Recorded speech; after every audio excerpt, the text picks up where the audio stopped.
পৃথিৱীৰ ভিতৰত আটাইতকৈ ডাঙৰ বজাব পৰা পেঁপা আপোনালোকে দেখিছে সৰু পেঁপা এনেতো বজোৱা যায় কিন্তু পৃথিৱীৰ ভিতৰত বা বিশ্বৰ ভিতৰত সকলোতকৈ ডাঙৰ বজাব পৰা পেঁপাটো আৰু এতিয়া আপোনালোকে চাই লওক বিশ্বৰ সকলোতকৈ ডাঙৰ মেজি 1 2 3 গো তো হেল্ল' ভাই বেন welcome back to my YouTube channel আৰু আজি পিঠা খাই ধুনীয়াকৈ ভিডিঅ'টো আৰম্ভ কৰি দিছোঁ যিহেতু মাঘৰ বিহু আৰু পোনপ্ৰথমতে আপোনালোক সকলোকে মাঘৰ বিহুৰ শুভেচ্ছা জনাইছোঁ আৰু আপোনালোকে আহিবা আমাৰ ঘৰত পিঠা চিঠা ধুনীয়াকৈ খাবলৈ মাঘ বিহু খাবলৈ আহিব আৰু আজি যাই আছোঁ অসমৰ বা বিশ্বৰ সকলোতকৈ ডাঙৰ মেজি আমাৰ ইয়াতে বনাইছে মিৰ্জা আৰবি ফিল্ডত তাত লৈ যাই আছোঁ ধুনীয়াকৈ আৰু মানে 150 ফুট ওখ পৃথিৱীৰ ভিতৰত বিশ্বৰ ভিতৰত সকলোতকৈ ডাঙৰ মেজি এটা ধুনীয়াকৈ তাত বনাইছে আৰু তাত ধুনীয়াকৈ যাই পেলাই আপোনালোকক ধুনীয়াকৈ গোটেইখিনি দেখাই আছোঁ আৰু মানে তাত এটা মাঘী উৎসৱ চলি আছে মাঘী মেলা বুলি কয় তো সেইবিলাক ধুনীয়াকৈ দেখাই আছোঁ গোটেইখিনি আৰু এটা 50 ফুট দীঘলৰ এটা ধুনীয়াকৈ বজাব পৰা পেঁপা এইটো বিশ্ব ৰেকৰ্ড হ'বলৈ যাই আছে তো গাইজ এটা মেজি বনাওঁতে মানে আপোনালোকে জানে কিমান কি কষ্ট হয় কিমান কি মানে বাঁহ কিমান কি কৰ্মচাৰীৰ মানে প্ৰয়োজন হয় সেই ইমান কষ্টৰ মূৰত এটা মেজি সম্পূৰ্ণ হৈ উঠে ঠিক তেনেদৰে এটা 150 ফুট ওখ বিশ্বৰ সকলোতকৈ ডাঙৰ ৰেকৰ্ড হ'বলৈ যাই আছে এটা ইমান ডাঙৰ মেজি বনাওঁতে কিমান কি কষ্ট বা কিমান দিনৰ পৰা কাৰ্য চলি আছে আৰু আৰবি ফিল্ড মানে বহুত ডাঙৰ ৰেকৰ্ড মানে বনাবলৈ যাই আছে আৰু এইটো যাই আছে আৰু আমাৰ বিহু তিনিটা কিন্তু এই গোটেই তিনিটা বিহুৰ ভিতৰত মোৰ বেছিকৈ ভাল লাগে মাঘৰ বিহু কাৰণ মাঘৰ বিহুত মানে একদম ভৰ্তি হৈ থাকে খাবলৈ বস্তু আৰু সকলোৰে ঘৰত মানে পিঠা পনা বা দৈ চিৰা সকলোৰে ঘৰে মাতে বা সকলোৰে ঘৰত থাকেই আৰু সেইবিলাক মানে একেদিন একদম মানে উলাহৰ কিবা এটা মানে বেলেগ ফিল হয় গাইজ আৰু যোন গাঁও এৰিয়াত থাকে সেইবিলাকে জানিব মানে মই গাঁও এৰিয়াতে থাকোঁ আৰু গাঁৱত যোনে থাকে সেইবিলাকে জানিব সকলোৰে ঘৰত ঢেঁকীৰ মাত কিবা মাত কি এটা মানে বেলেগ ফিল গাইজ একদম আল্টিমেট আৰু ইপিনে মোৰ লগত যাব আজি চন্দ্ৰ ধুনীয়াকৈ আছে দুয়োটাই যাম আৰু আপোনালোকে চাই থাকক বিশ্বৰ সকলোতকৈ ডাঙৰ মেজি কেনেকুৱানো কি হয় ময়ো দেখা নাই যাই পেলাই ধুনীয়াকৈ আপোনালোকক দেখাম মই চাম তো চাই থাকক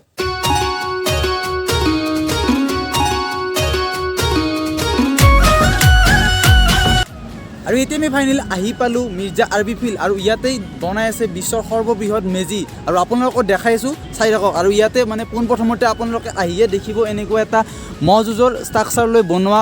মানে গেটটো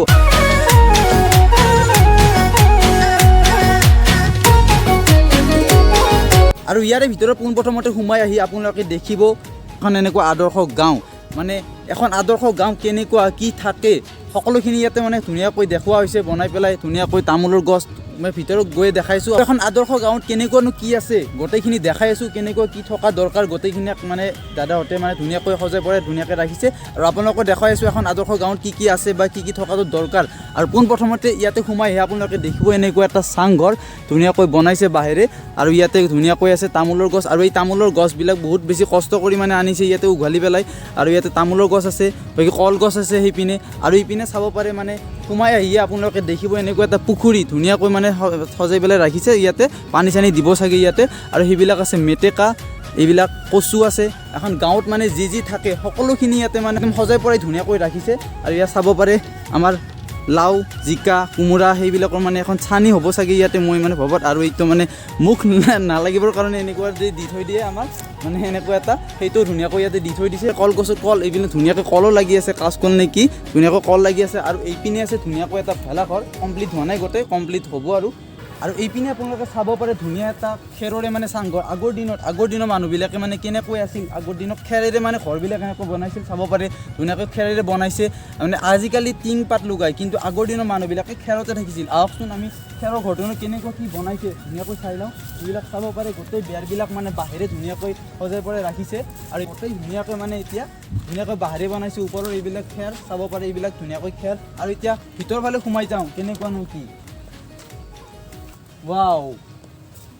মজা লাগিছে গাইজ আৰু ইপিনে চাব পাৰে আজিকালি মানুহে কিহত বা মানে ভাত বনায় আজিকালি গেছত বনায় কিন্তু আগৰ দিনৰ মানুহবিলাকে কেনেকুৱা চৌকাত বনাইছিল খৰিতে বনাইছিল সেনেকুৱা এটা ষ্ট্ৰাকচাৰ লৈ ধুনীয়াকৈ ইয়াতে চৌকা বনাইছে সেইদিনা চাগে ইয়াতে জুইটো ধৰিব আৰু বস্তু থবৰ কাৰণে মানে ওপৰত এনেকুৱা টেমা বটল পিঠা পনা বা যি আৰু বনায় সেইবিলাক ধুনীয়াকৈ ইয়াতে এখন চাংকুৰ বনাই ৰাখিছে আৰু এনেকুৱা ঘৰত বহুতেই বেছি ঠাণ্ডা বহুতেই বেছি ভাল লাগে শান্তিপূৰ্ণ আৰু ইপিনে চাব পাৰে শালৰ মানে চেৰকিটো বাপৰে বাপ কিমান ডাঙৰ চেৰকি ভাবিছা একবাৰ কিমান মানে সুৰা ধৰিব ইয়াতে ধুনীয়াকৈ ইয়াতে অলমাই ৰাখিছে ইমান ডাঙৰ এটা চেৰকি আৰু এতিয়া আমি যাই আছোঁ ধুনীয়া এটা মাটিৰ ঘৰ মানে খেৰৰে ধুনীয়াকৈ মাটিৰে লেপা আছে আমি ভিতৰলৈ যাওঁ বলক আৰু এইবিলাক চাব পাৰে ধুনীয়াকৈ মাটি দি মানে মুচি থৈ দিছে ধুনীয়াকৈ আৰু ভিতৰ ফালে আহক আৰু এইবিলাক চাব পাৰে ধুনীয়া মানে খেৰেৰে একদম টিংপাত লগোৱা নাই, ধুনীয়া খেৰেৰে মানে চাং দি থৈ দিছে। ভিতৰ ফালে কি আছে নি আৰু এইবিলাক বিভিন্ন ধৰণৰ বস্তু আছে। আৰু এইখন মানে মাকু, আপোনালোকে চাব পাৰে এইটো এটা মাকু, মানে ইমান ডাঙৰকৈ মানে বনাইছে খালত যে মানে বুৱে তিৰোতাবিলাকে মাকুটো, সেইটো এটা ধুনীয়া মানে বহুত ডাঙৰ মাকু। পিনে চাব পাৰে এইটো যঁতৰ, ইমান ডাঙৰ চাই লওক, এইটো এটা যঁতৰ, বাপৰে বাপ ইমান ডাঙৰ বনাইছে। পিনে এটা আছে ধুনীয়াকৈ আমাৰ ভঁৰাল ঘৰ, আমাৰ গাঁৱৰ মানুহ বা গাঁৱলীয়া মানুহবিলাকৰ যি ধান বা সেইবিলাক থবৰ কাৰণে ধুনীয়াকৈ এটা ভঁৰাল ঘৰৰ প্ৰয়োজন, আৰু ভঁৰাল ঘৰটো ইয়াতে ধুনীয়াকৈ বনাই ৰাখিছে বাঁহেৰে। এনেকুৱা এটা ভঁৰাল ঘৰ আগৰ দিনৰ মানুহৰ মানে সকলোৰে ঘৰে ঘৰে আছিল গাঁৱৰ মানুহবিলাকৰ। আৰু এতিয়া মোৰ সন্মুখতে আছে বিশ্বৰ সকলোতকৈ ডাঙৰ মেজি, আৰু আপোনালোকক দেখাইছোঁ 1 2 3 ৱাও, এইটোৱে আছিল বিশ্বৰ সকলোতকৈ ডাঙৰ মেজি।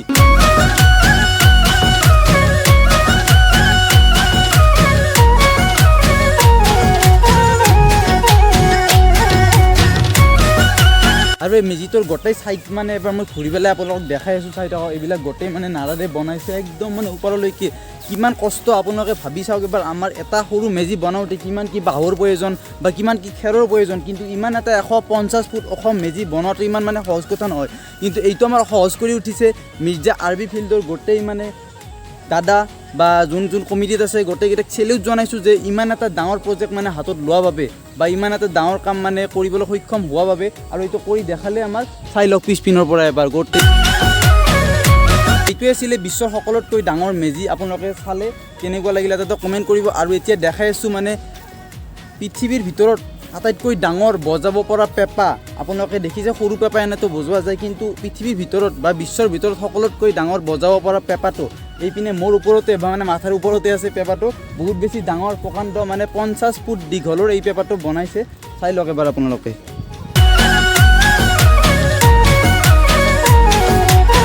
আৰু এতিয়াও ইয়াতে মানে কাম বাকী আছে ধুনীয়াকৈ, এইবিলাক চাব পাৰে পেঁপাটো কি সুন্দৰকৈ বনাইছে। আৰু ভিতৰ পিনে এইবিলাক মানে ধুনীয়াকৈ বাজিব আৰু মানে বজাব পৰা পেঁপাই হয়, ধুনীয়াকৈ বনাইছে। আৰু ইমান এটা ডাঙৰ পেঁপা বিশ্বৰ ৰেকৰ্ড কৰিবলৈ গৈ আছে। আৰু ইয়াৰে তলত আহিলে মানে মেজিটো এনেকৈ চাব লগা হৈ গাইছে একদম, বাপৰে বাপ একদম চাওক না আপোনালোকে, ইয়াতে মায়ে একদম ওপৰলৈকে আছে একদম তলৰ পৰা। আৰু এই মেলাখন আৰম্ভ হ'ব আমাৰ জানুৱাৰী 17 তাৰিখৰ পৰা 21 তাৰিখলৈকে। আৰু ইয়াতে বিভিন্ন ধৰণৰ পুতলা নাচ থাকিব, সাজ যুঁজ, তাৰপাছত ইয়াতে মানে বিভিন্ন ধৰণৰ মানে সাংস্কৃতিক অনুষ্ঠান হ'ব। আৰু মানে বিভিন্ন ধৰণৰ পিঠা পনাৰ পৰা আদি কৰি মানে বিভিন্ন ধৰণৰ কালচাৰেল মানে প্ৰগ্ৰেম হ'ব 17 তাৰিখৰ পৰা 21 তাৰিখলৈ। চাওক ধুনীয়াকৈ মঞ্চ বনাই ৰাখিছে, মানে পুতলা নাচ হ'ব বা কণী যুঁজ হ'ব, সেনেকুৱাকৈ বিভিন্ন ধৰণৰ অনুষ্ঠান থাকিব। ইয়াতে আপোনালোকে আহিব, মানে মই একদম ৰিকমেণ্ড কৰিম আহিবৰ কাৰণে। মানে এনেকুৱা এটা বস্তু আপোনালোকে কেতিয়াবা দেখা নাপাব পাৰে, প্ৰথমবাৰ হ'ব যে আছে বিশ্বৰ সকলোতকৈ ডাঙৰ মেজি। তো এবাৰ টাইম ওলাই আহিব। আৰু ইপিনে ধুনীয়াকৈ বনফায়াৰৰ মানে সুবিধা ৰাখিছে, মানে গোটেই ফিল্ডখনত তাত সেনেকৈ গোটেই বনফায়াৰৰ সুবিধা ৰাখিছে। ৰাতি মানে একদম আল্টিমেট লাগিব, একদম ধুনীয়া লাগিব, মজা একদম, কি ক'ম ভাষা নাই। আৰু মোৰ পিছপিনে আছে এইটো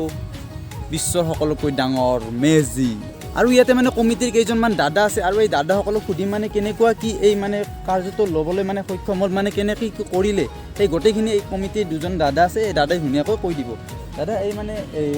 বিশ্বৰ সকলোতকৈ ডাঙৰ মেজিটো আপোনালোকে ইয়াতে বনাব বুলি মানে কেনেকৈ মানে ভাবিলে বা এনেকৈ বনাব সক্ষম হ'ল? আচলতে দিন যোৱাৰ লগে লগে মেজি বা পেঁপা এইবিলাকৰ মেজিৰ বিশেষকৈ যিটো প্ৰভাৱ এইটো কমি গৈ আছে, কাৰণ আমাৰ খেতি পথাৰ কমি গৈ আছে। তো আমি এটা ৰেকৰ্ড ঠিক নহয় আৰু নিৰ্দিষ্ট ধৰণৰ চিন্তা এটা দিব খুজিছিলোঁ যে আমাৰ মেজিটো এনেকুৱা হয়, আৰু এই মেজিটোৱে যাতে এটা নেশ্যনেল জেগাত বা ইণ্টাৰনেশ্যনেল এটা ঠাইত নিজৰ স্থান দখল কৰিব পাৰে, সেই কথাটো আমাৰ গোটেইবিলাকৰ মাইণ্ডত আছিল। ইয়াতে আদৰ্শ গাঁওখনৰ লগত আমি কিছুমান আগতে কুটু খেল খেলিছিলোঁ, মাৰ্বল খেলিছিলোঁ, আমি ভাটিটি বুলি কওঁ, ভাটিটি খেলিছিলোঁ। তেনেকুৱা পৰম্পৰাগত থলুৱা কিছুমান খেল আছে যিবিলাক খেল সময়ৰ লগে লগে নাইকিয়া হৈ গৈছে। সেই খেলবিলাকো ইয়াতে খেলাৰ ব্যৱস্থা থাকিব, কুকুৰা যুঁজ থাকিব, কণী যুঁজ থাকিব। আৰু ইয়াৰ পৰাই যে ধুনীয়াকৈ যাই থাকোঁ। আৰু এইটোৱে আছিলে বিশ্বৰ সকলোতকৈ ডাঙৰ মেজি। আপোনালোকক দেখুৱালোঁ, কেনেকুৱা লাগিল কমেণ্ট কৰিব। আৰু যদি আপোনালোকে আহিব পাৰে 17 তাৰিখৰ পৰা 21 তাৰিখলৈকে চলিব। আৰু এইটোৱে আছিল ভিডিঅ'টো। যদি ভিডিঅ'টো ভাল পালে লাইক কৰিব, শ্বেয়াৰ কৰিব, আৰু যদি চেনেলটো এতিয়ালৈ ছাবস্ক্ৰাইব কৰা নাই ছাবস্ক্ৰাইব কৰি থৈ যাব। আজিলৈ এৰিছোঁ, বাই বাই।